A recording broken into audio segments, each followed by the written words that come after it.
Oke, kali ini kita akan bahas tuntas satu topik yang luar biasa.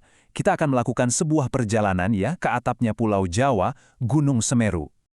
Oke, ini dia peta perjalanan kita. Pertama-tama, kita bakal kenalan dulu sama kemegahan gunungnya itu sendiri. Terus kita turun ke desa di kakinya, ketemu sama orang-orangnya yang luar biasa. Nah, dari situ kita ikutin jalur pendakiannya sampai ke puncak. Dan terakhir, yang paling penting, kita lihat gimana sih perjuangan buat ngejaga semua keindahan ini. Sip, kita mulai dari bagian pertama.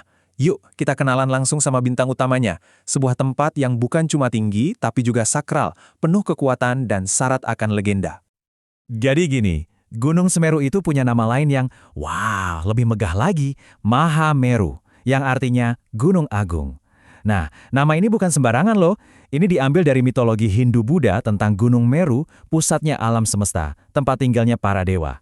Jadi bisa dibayangin ya, mendaki Semeru itu rasanya kayak mendaki ke kahyangan. Dan tingginya itu luar biasa, 3.676 meter. Ini benar-benar menjadikan Mahameru atap sesungguhnya dari seluruh Pulau Jawa. Nah, jangan salah sangka ya, kalau lihat lini masa ini jelas banget, Semeru itu bukan raksasa yang lagi tidur. Justru sebaliknya, dia ini salah satu gunung berapi paling aktif di Indonesia. Napasnya itu ya letusan-letusan kecil, kadang awan panas, yang bisa terjadi hampir setiap hari. Oke, sekarang kita turun gunung dulu sebentar. Soalnya setiap perjalanan ke Mahameru itu harus dimulai dari satu tempat yang super spesial. Ini dia gerbangnya, Desa Ranupani. Di Ranupani ini ada 3 danau di ketinggian, atau yang biasa disebut Ranu. Dan masing-masing itu punya karakternya sendiri. Ada Ranupani, si gerbang masuknya, terus ada Ranu Regulo yang lebih tenang, suhunya bisa sampai beku, dan tentu saja Ranu Kumbolo yang keindahannya udah jadi legenda di kalangan pendaki. Tapi tunggu dulu, Ranupan itu lebih dari sekedar titik awal pendakian loh. Tempat ini adalah jantungnya kehidupan masyarakat suku Tengger. Mereka inilah para penjaga sejati Gunung Semeru dengan budaya yang akarnya dalam banget. Nah, ini nih salah satu hal yang paling keren. Coba deh perhatiin. Buat para wanita Tengger, cara mereka ngikut sarung itu bukan sekedar gaya atau fashion. Bukan. Itu tuh semacam bahasa tersembunyi. Sebuah kode visual yang nunjukin status mereka. Apakah masih lajang, sudah menikah, atau mungkin janda. Dan budaya yang kuat ini juga jadi sumber inovasi loh. Contohnya kayak Ibu Hana ini. Beliau dan warga lokal lainnya mengubah hasil bumi setempat jadi produk-produk unik, misalnya sambal teropong. Jadi pengunjung itu nggak cuma lihat, tapi juga bisa mencicipi dan bawa pulang sepotong kearifan lokal Tengger. Nah, dari desa ini, barulah ujian yang sesungguhnya dimulai. Kita ngomongin perjalanan 38 km pulang pergi menuju atap Jawa yang legendaris itu. Siap? Perjalanannya itu biasanya dibagi jadi 3 etape utama yang ikonik banget. Pertama, dari Ranupani ke surganya para pendaki, Ranu Kumbolo. Lalu, lanjut lagi melintasi sabana cantik Oro-Oro Ombo sampai ke Kalimati. Nah, dari sinilah tantangan terakhirnya mendaki lautan pasir buat mencapai puncak para dewa.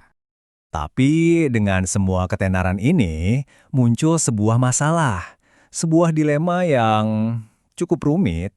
Di satu sisi ada berkah ekonomi, tapi di sisi lain ada tantangan buat menjaga alamnya. Jadi pertanyaannya sekarang, gimana cara mereka menjaga keseimbangan yang rapuh ini? Oke, jadi ada riset, salah satunya dari UGM, yang nunjukin kalau masyarakat lokal di sana itu hidupnya deket banget sama hutan. Maksudnya, mereka benar-benar bergantung sama hutan buat kayu bakar, buat pakan ternak, sampai buat makanan. Nah, ini kan jadi hubungan yang kompleks ya, antara kebutuhan hidup mereka sehari-hari dengan upaya pelestarian taman nasional. Dan inilah yang disebut pedang bermata dua. Di satu sisi, para wisata itu jelas banget bawa duit. Muncul pekerjaan jadi porter, pemandu, homestay juga laku. Tapi di sisi lainnya, ada tekanan yang luar biasa ke lingkungan. Sampah makin banyak, jalur pendakian rusak, dan kebutuhan akan kayu bakar dan air juga meningkat tajam. Ada tantangan lain lagi, dan ini lebih ke sisi sosial.